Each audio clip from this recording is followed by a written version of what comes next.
Oh no. I think I just broke my hip. The zombie deer apocalypse. The end is near, people. The end is near. The first confirmed case of the zombie deer apocalypse, or it's also known as chronic wasting disease, CWD. Zombie deer sounds so much more intense. It actually was in Yellowstone National Park, marking its first appearance in the renowned reserve. This disease, caused by prions, has been silently spreading across North America under our noses. It's okay. You're not all going to die. Nonetheless, I'm Nathan, musician, spent 13 years in the funeral profession, and you all love this short so much, we're doing this video. It's spread across North America, primarily alarming hunters who have observed deer exhibiting like extremely abnormal behavior. The disease, it's characterized by severe changes in the brain and nervous system of these infected animals. So their brains are infected, they become ridiculous. Like they start to drool, they show symptoms of lethargic behavior, emaciation, stumbling, and a very distinct blank stare. It affects the cervid family, including deer, elk, moosen, caribou, and reindeer. Or reindeer. It's invariably fatal with zero known cures or vaccines available. So far, it doesn't seem to bother us, right? But there is the discovery of CWD in Yellowstone, which serves as this significant alert due to the park's ecological importance, of course. It's obviously known to host a rich diversity of large wild mammals, moosen as well, moose, by the way. Dr. Thomas Roth, I believe is his name, he emphasized the ecological implications of this disease and criticized the lack of proactive measures taken by federal and state authorities despite years of warnings. Now, it's always something. Keep that in mind. It's 2024. We've got some zombie deer stuff happening. Incurable and highly contagious. Are we going to be talking about mad cow? Of course we are. Diseases, it's incurable, invariably fatal, and it's highly contagious, and it poses a substantial threat. Dr. Corey Anderson and Dr. Michael Osterholm, they point out the difficulty in eradicating this pathogen. Sounds like something.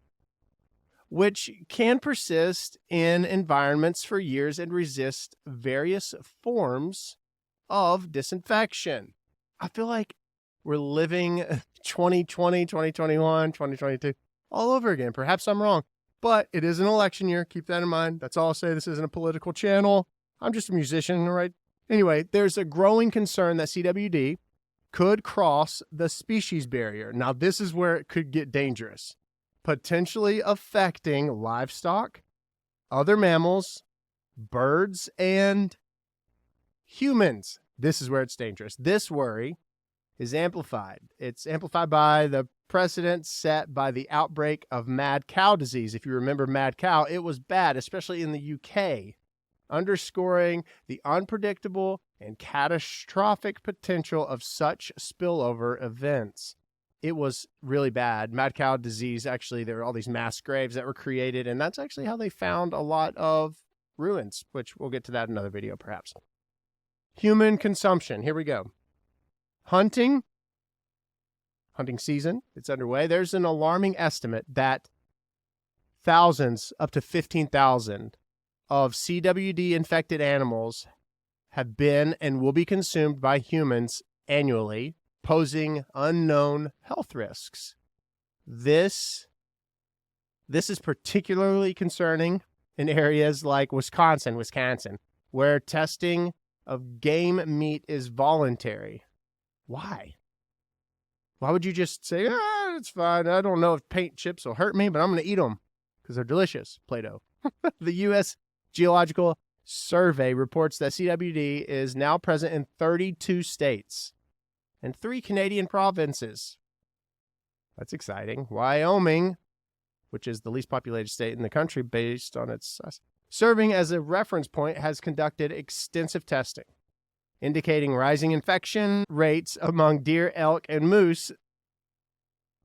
There are strategies that they've created or have basically said, this will work. Here are the strategies. Authorities are revising strategies to manage and monitor this disease with an emphasis on understanding its density-dependent nature. So I don't really know if there's much strategy yet. Practices like artificial feeding of wildlife are under scrutiny, as they may facilitate the disease's spread by actually encouraging large congregations of CWD infected deer, elk, moose, and other animals that are within the cervid world and realm. This is where the role of wildlife and policy contradictions come into play. All right, here we go. Wolves, that's it. No, predators like wolves, cougars, and bears may play a crucial role in detecting and removing sick animals from the ecosystem, potentially slowing the spread of CWD. Now, would it pass to them? I don't know. However, policies in states surrounding Yellowstone National Park, that encourage the killing of these predators for sport or livestock protection, it may be counterproductive. So the bear are eating the cattle, so kill the bear. It's counterproductive if you're trying to kill CWD. Nonetheless, they hope that they could find some sort of balance. So the implications for wildlife and human enjoyment. So the emergence of CWD, it almost sounds like WD-40, in Yellowstone represents this significant concern for the future of the park's ecosystem. This is what these doctors are saying. And the broader enjoyment of wildlife by the American public as a whole. I hadn't heard about it up until the Guardian's article, but the situation underscores this need for informed and proactive measures to address the spread and impact of this disease. Now, this is more surface information. You know, we need to keep digging deeper and deeper and deeper, right? So what I mean by that is we're a very surface people. We read something, we take it for face value, it just is, and we move on to the next thing, and we either establish fear, concern, things such as that. This article and what I'm sharing with you, it's not to evoke so much fear, concern, worry. It's simply to educate, because educated people make educated decisions. Now, this is the start of the education process. As more information comes out, of course, keep reading about it. You know, mad cow disease was this elaborate, scary, horrible, horrible thing, which it was, but we don't hear about it as much anymore. And we thought that this was going to just eradicate livestock and people forever, which, of course, it did affect livestock. I'm not saying that or taking away. My point simply is this. You hear something that can be negative and sound negative, sure, we have enough concern and worry in our lives as it is. This is simply to educate. Go to Yellowstone, take some pretty pictures, take care of your world, take care of your environment. You know, it's hunting season. Kill your share, your allotted share. I don't know what I'm talking about. I guess what I'm getting at is you all love this short so much because we love The Walking Dead. We love zombie shows. We love this idea of the end is near. It's a election year. No telling what else will happen, and we'll be on this channel over the course of like the next few months, which is interesting. Which, by the way, thank you to the nearly 1,400 of you who have joined over the past week. I guess you all like to hear my babbling. These are my takes on the zombie deer disease. The name, epic. The thought of a zombie deer, as someone who loved The Walking Dead and watched every season, especially as it just got more and more wild and crazy and overwhelming and over the top. Imagine a four-legged, beautiful Bambi, well, all of a sudden becoming a lethargic, emaciated, drooling, staring into space disaster. I mean, if you like to hunt, you would love it because you'd be finding all kinds of 12 and 14 and 16 point bucks. You'd be getting all kinds of taxidermied heads on your wall. This wall would be just totally filled with deer heads mounted. That's the pro, which my next thing is There's positive in everything. There's good in everything. I always say that, but I really mean it. It's like, find the good. If you're terrible at hunting, the zombie deer disease, say that really fast. CWD, 40. Stupid. It's dumb. On a side note also, for those of you who are here for the zombies, maybe you'll stick around for the music. So as it's important for you to know why you're here, I'm a musician, spent 13 years in the funeral profession. I have 2 singles charting at Billboard right now. As an independent artist, it's only been done like a few times, and it hasn't been done in decades. My single Last Time, as of this recording, is number 14 at AC Radio. My single Yet's been on the charts for 12 weeks. It's number 30 at AC Radio. I can't believe it. I wrote songs that inspired me because I was overwhelmed by grief and sadness and heaviness from my weight in the funeral profession, and my mental health was shot. So I turned to what I've always turned to in times of heaviness and weight, is writing. I believe in mental health awareness. I believe in taking care of yourself. Therapy is important. There are resources like BetterHelp. This is not a paid advertisement. This is simply just talking in addition to the zombie deer disease. We've all been exposed to so much. There's so much change and challenge going on in this world as we speak. And zombie deer disease is number 7,412 for us because we have all the other problems like the wars and the famine and poverty and our personal challenges. Are we going to get into the school? Are we going to be able to pay our bill in time? Is our credit card payment late? Did we forget to put the milk in the fridge? None of those are equal or less or more important than the other. They're just important. Life is supposed to be, it's supposed to be filled with purpose. You are put here to love and serve and care for people. It is not to be without stress and challenge and suffering. We are not promised a life of non-suffering, because within suffering there is victory, and within victory and suffering there is this opportunity to connect in a very powerful and impactful way. Suffering allows us to see people differently, to have compassion for it, to have slowness to anger, to have kindness toward, and this desire to dig deeper instead of just the surface. Perhaps you've lived a life that is privileged, and that's not a bad thing. Perhaps you've lived a life that is without suffering, and that's great. But suffering will find us. It will find you, and how do you find the positive in it? As someone who has been challenged by quite a lot, I meet you. That's my whole goal. If you've watched this far into the video, my whole goal of this channel and all the others which are in the description below, be sure to subscribe, be sure to hit the bell to be notified when I release content here, but it's to meet you where you are, whether you have much, whether you have little, whether you believe in the zombie deer disease and what it's going to do and eradicate all of our wildlife and our moosin and our goosin. Moose. It's me trying to be funny. I'm not funny. It's okay. Or if you simply are here because you want to see what this bumbling idiot has to say, I meet you here. And whether you meet me on the podcast, You'll Die Trying, or whether you meet me on all of my socials, that is the purpose, is to educate, it to show you my passion for things. And I am glad and grateful to find you and meet you here.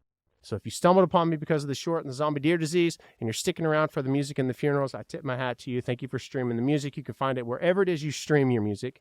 You can find my podcast wherever it is you find your podcasts. Find me on all the socials. You can subscribe right now on TikTok for $4.99 a month, because subscribers will be given access to our VIP experiences when we tour in 2024. Yeah, I'm bringing the show out on the road. We're working on shows and booking them right this second. And for $5.99 a month, you can subscribe to Bonus Noise. It's a subscribers-only podcast. I talk about what I call the journal. We all have a journal. Dear Diary, where I kind of go in to the intricacies of really what I'm feeling, experiencing, thinking. And I believe in writing in the morning and writing at night, getting it out of here, but not necessarily telling everybody everything, because you don't want to weigh the world down with your own stuff. But it's good to get it out. I believe in that. That's what Bonus Noise is about. Zombie deer disease, if it's going to come and find me, it's going to find you. We can have us, our last meal could be this delicious deer burger, medium rare, with sweet potato fries and ketchup. All right, be sure to subscribe. Be sure to click the bell. Thanks for being here and watching this far. If you did, I don't know why. I don't think I've blinked for the last 15 minutes. Okay, I'm blinking. See you at the next video. Zombie deer disease. Whoosh, out. What if they make Walking Dead deer jerky. But it's, no, that wouldn't be funny. Like DEAR jerky, like you're writing to the deer.